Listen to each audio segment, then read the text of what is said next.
Ya estamos con Mario Santucho, sociólogo, editor de la revista Crisis. ¿Cómo estás, Mario? Bien, Un muy gusto bien, para Nora. nosotros Gracias por recibirte. Un gusto a usted. Gracias por la invitación. Lo que vos nos preguntabas recién a nosotros, ahora te lo queremos preguntar nosotros a vos. ¿Cómo la ves? ¿Qué estás viendo?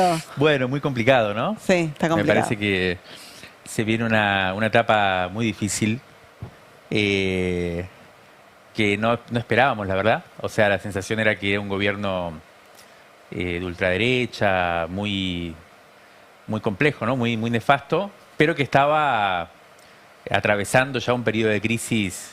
Uno podría decir, no terminar, aunque el deseo era que fuera terminal, pero sí de un debilitamiento, claro, ¿no?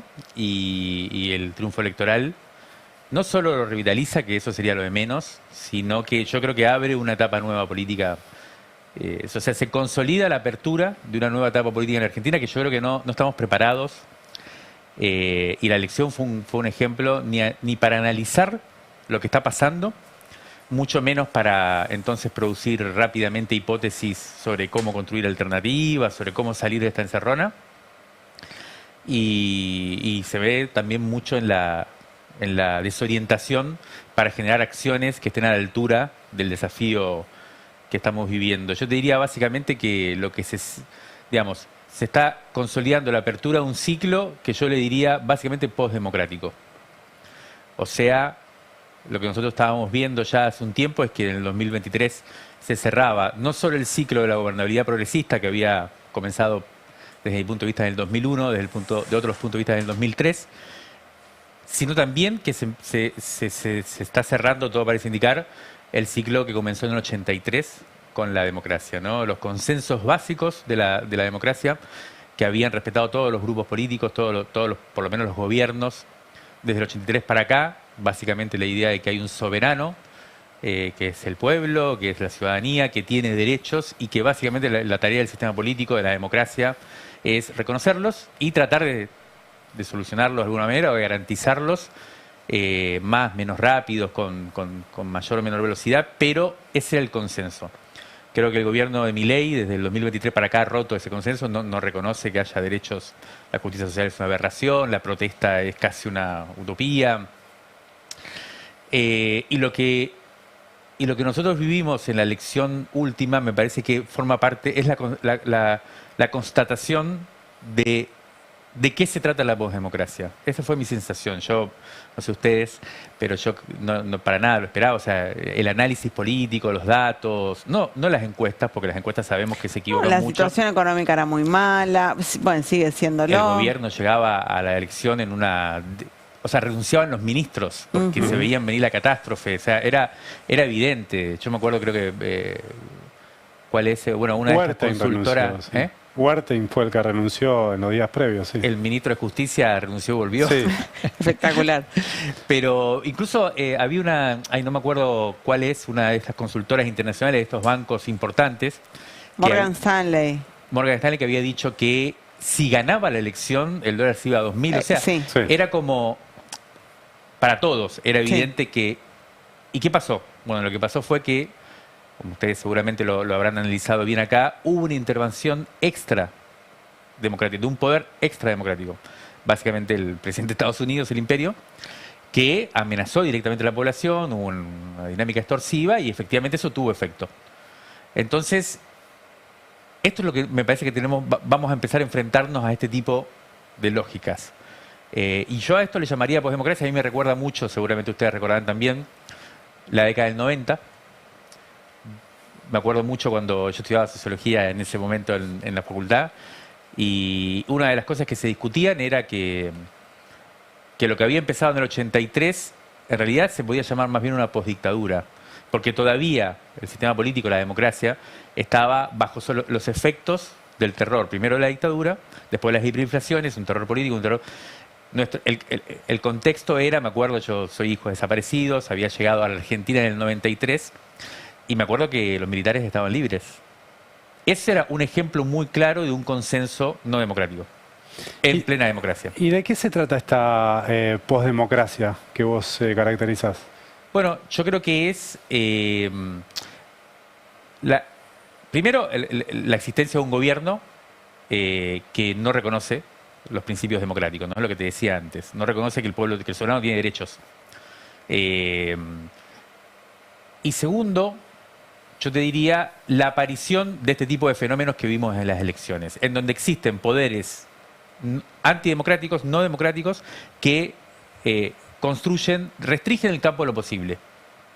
O sea, la democracia no puede todo, la política no puede, el Estado no puede. ¿Por qué? Porque el campo de las decisiones está determinado, el campo de lo posible está determinado. Yo no sé si ustedes se acuerdan un ejemplo, por eso voy a los 90, porque me acuerdo que la impunidad. No se podía jugar a los militares.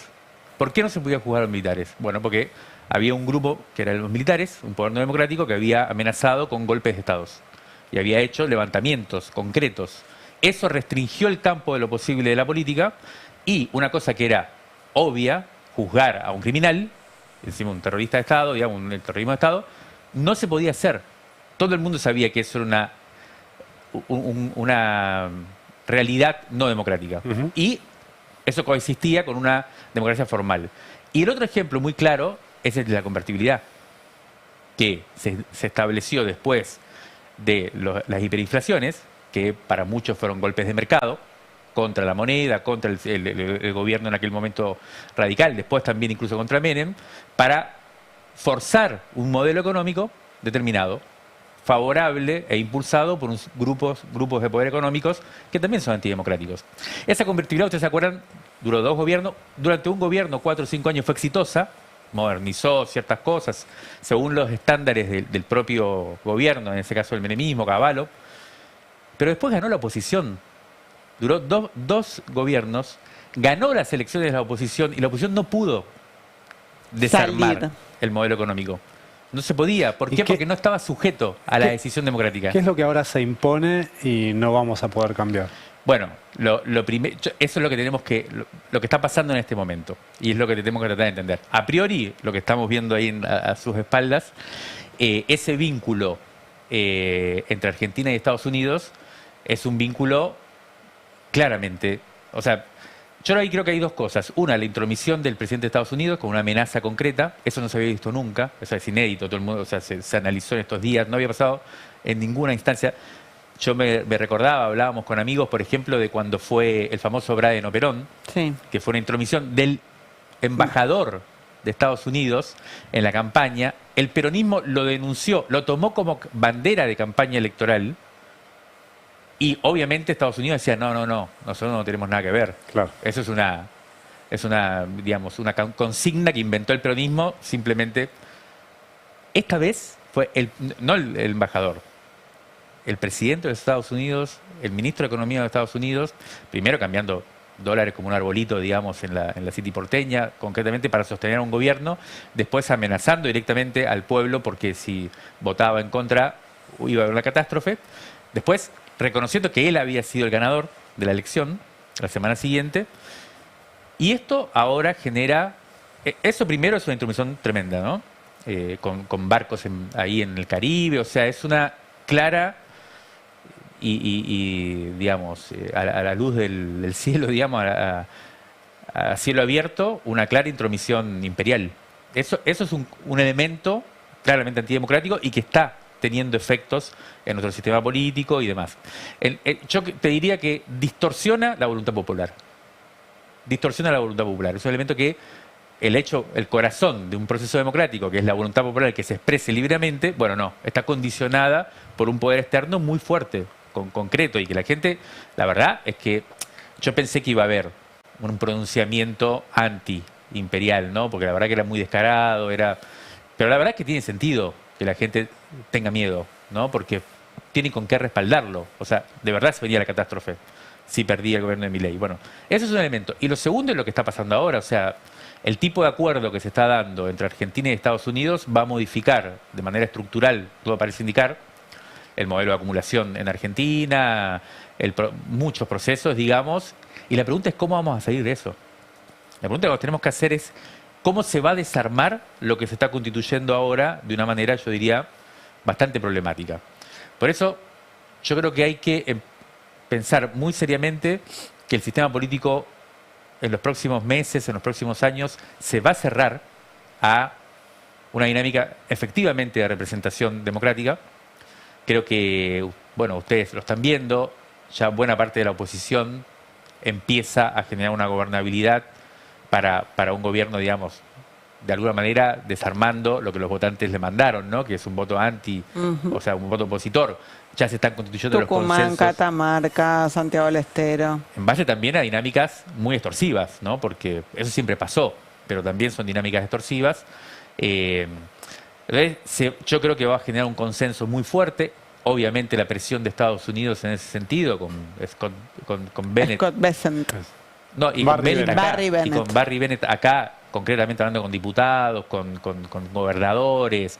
Ahora llegó el embajador con ese claro objetivo. Bueno, los recursos naturales, los bienes comunes, muchas cuestiones que van a empezar a tramarse ahora y la pregunta es cómo se desarma. La hipótesis es esta, el sistema político va a ser muy difícil, incluso me preguntaría si un gobierno que gane dentro de 2 años, qué margen de acción va a tener para desarmar buena parte de lo que se está haciendo. Con este ejemplo del 99 que les decía, de un gobierno que gana y no puede desarmar mucho. Y a mí me parece que hay que empezar a pensar, además obviamente de la dinámica electoral y demás, en otro tipo de contrapoderes que tengan la capacidad de reabrir el campo democrático. Mi sensación es que eso no se puede hacer solamente desde arriba, y ahí vuelvo a las imágenes que tenemos de los 90.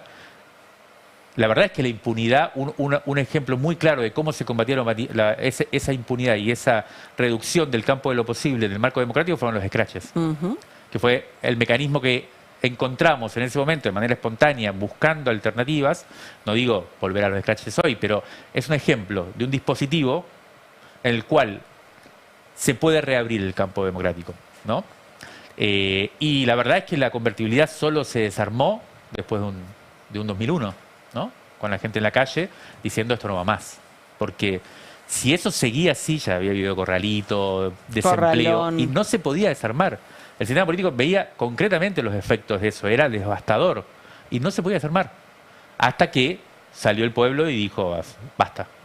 Y a partir de ahí se inició un nuevo ciclo político. Ahora parece incluso más difícil porque lo que nos vamos a tener que sacar de encima es a una de las potencias mundiales, ¿no? En este caso. Sí, esto es inédito, o sea, el nivel de, bueno, lo que se llama, lo que se empieza a llamar el carnalismo, es de un nivel de subordinación y de injerencia de Estados Unidos acá, que tiene que ver además con el ciclo global, ¿no? Y ese es el otro gran tema muy complejo.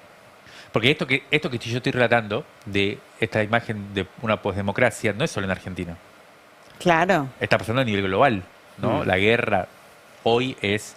O sea, esto forma parte de lo que no terminamos de advertir del todo todavía, que es la crisis también de ese proyecto de globalización neoliberal que se inició a principios de los 90 con la caída del muro de Berlín, y la utopía de un capitalismo neoliberal con democracia. O sea, el proyecto era la globalización neoliberal, la desregulación de todos los procedimientos económicos para generar el mercado mundial y toda esa utopía, digamos, mercantil, y eso incluía la democracia. A partir del 2008, que empieza, o sea, se consolida la crisis de esa utopía, de esa imagen, bueno, empiezan a haber formas de intentar salir de ahí. Primero fue el capitalismo verde, fracasó, y Trump, y la ultraderecha a nivel global, porque no es solo Trump, Milei entre ellos, han tomado una decisión muy clara, que es que, de vuelta, y como en casi todas las épocas de la historia, capitalismo y democracia se bifurcan. La democracia hoy es un estorbo para el capitalismo. Eso es lo que ha decidido la ultraderecha en su competencia con China, que dicen, claro, China nos va ganando porque no tiene democracia. Entonces nosotros tenemos que... Y ahí aparecen Elon Musk, las imágenes imperiales, ¿no? De emperadores, la vuelta a Roma, la idea de que la democracia efectivamente es un estorbo para los proyectos que tienen. Ahora, ¿no hay también, más allá de las imposiciones que acotan el margen de lo posible, no hay también una batalla cultural que la ultraderecha está dando de manera exitosa? Pienso en lo que pasó en Chile, con 3 o 4 candidatos de ultraderecha sumando, no sé, más del 50% entre todos, con un gobierno que era un gobierno de izquierda, sin las imposiciones de Estados Unidos, sin esas intervenciones, y así todo, con además más participación, porque en Chile ahora el voto pasó a ser obligatorio, una masa de gente que no votaba se vuelca a votar y saca a la ultraderecha una cantidad de votos que no había sacado nunca. Sí, sí, es así. Ese es el otro costado fundamental del análisis que tenemos que hacer. Yo diría que el gobierno de Boric es un gobierno que no es de izquierda, es un gobierno progresista a lo sumo, que ha sido muy... Bueno, si partís el campo en dos, ¿no? Sí, Entre izquierda y derecha, cae en la izquierda. Cae en la izquierda, sí. Como acá podría ser el peronismo a la izquierda, claro, digamos. Y no, pero, no es de izquierda. Pero sí. lo que te quiero decir, en eso es así, estoy totalmente de acuerdo, pero lo que te quiero decir es que son gobiernos que han decidido moderarse absolutamente, correrse hacia el centro, dejar a un lado cualquier vocación transformadora real para hacer gobiernos más bien, uno podría decir, gradualistas, gobiernos de un respeto muy fuerte por el status quo, incluso de representar la reconstrucción del status quo, lo que termina siendo Boric en Chile, lamentablemente, digamos, siendo que es un gobierno que llega a la moneda gracias, en cierto modo, a la revuelta chilena, que lo que hizo fue contestar muy fuertemente, cuestionar muy fuertemente al orden establecido a partir del retorno a la democracia. El objetivo que se pone es reconstruir ese sistema político, en lugar de expresar la innovación, el pedido de algo nuevo que venía del lado de la revuelta, ¿no? Entonces yo creo que ese es un primer elemento para tener en cuenta. Mira, a mí me impacta mucho la diferencia que hay en cómo la derecha ha aprendido de sus fracasos en el gobierno y todo lo contrario hace la izquierda, llamando a la izquierda a ese gran campo, ¿no? Los gobiernos de progresistas, de izquierda que ha habido en América Latina, por ejemplo en Argentina, yo creo que cuando han perdido las elecciones, por ejemplo contra Macri, la conclusión que han sacado es que fueron demasiado lejos, se zarparon demasiado. Tienen que moderarse un poco más, tienen que correrse hacia el centro, tienen que no ir por todo. De hecho, el que vuelve es Alberto Fernández, ¿no? Moderado total, con esa idea. Catástrofe. Macri es un gobernante de derecha. Viene y plantea el gradualismo. Le va mal, muy mal. Llega Javier Milei y ¿cuál es la conclusión que saca? Toda la contraria que el progresismo. Y el propio Macri había sacado esa misma conclusión. Ya Macri saca esa conclusión.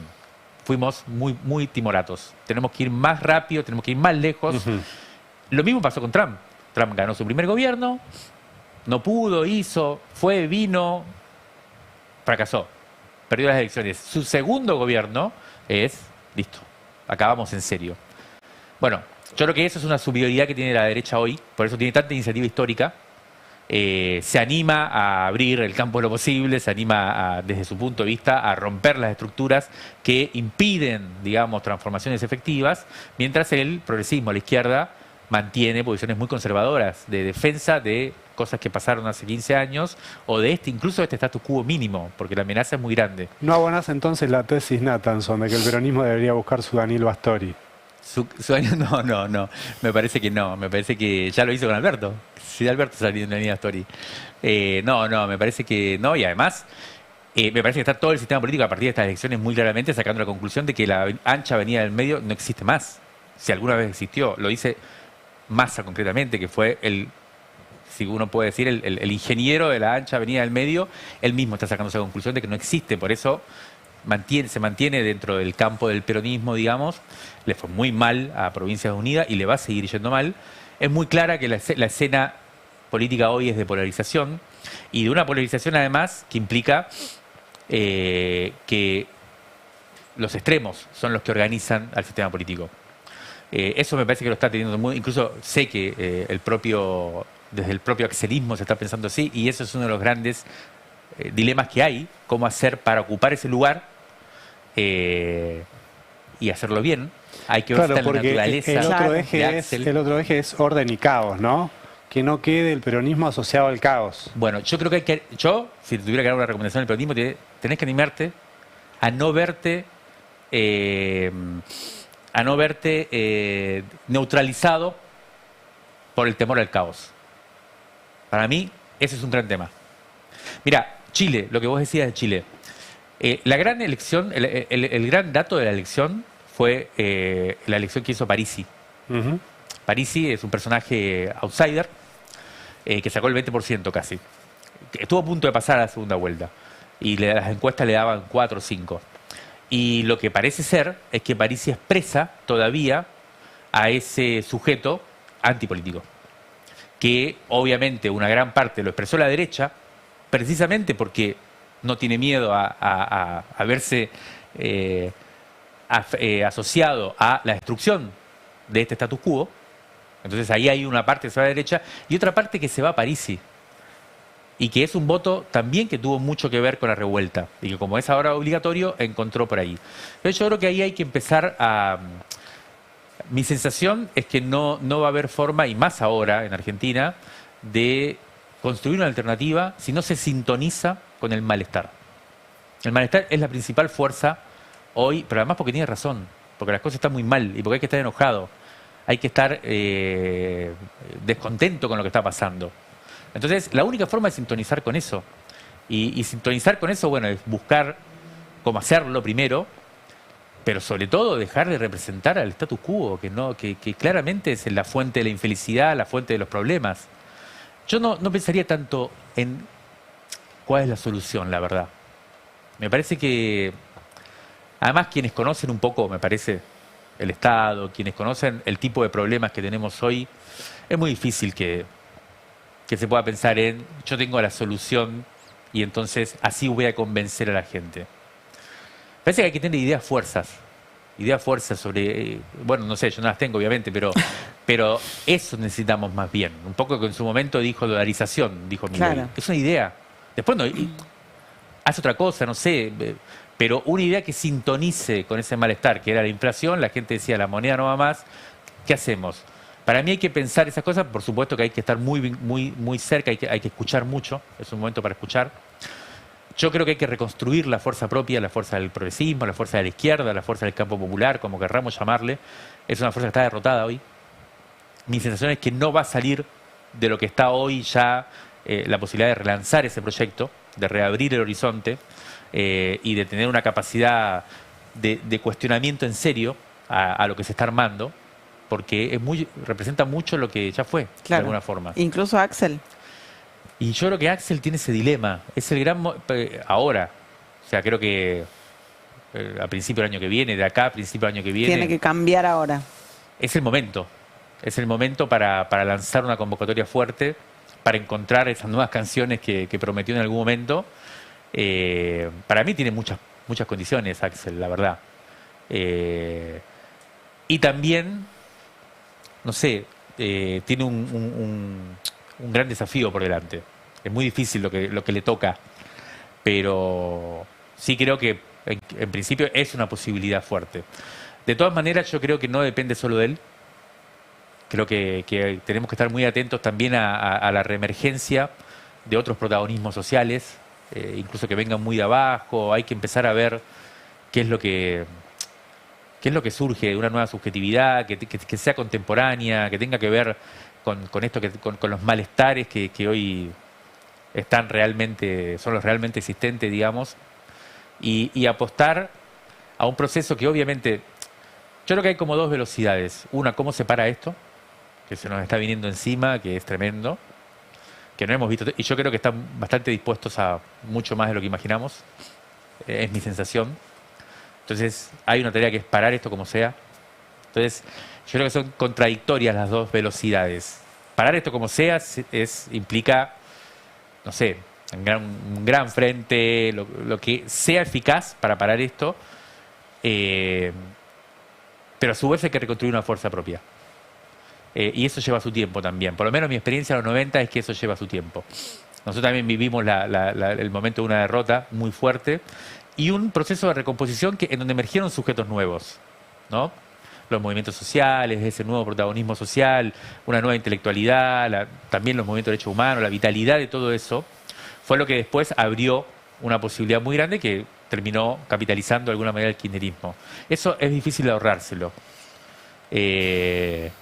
Dicen que las temporalidades ahora son mucho más rápidas, quizás en vez de 10 años duran 10 meses, ojalá. Pero Que no nos agarre tan viejos, Mario. Gracias por venir. Súper Muchas interesante, gracias. muchas gracias. muchas gracias a ustedes. Un placer, muchas gracias.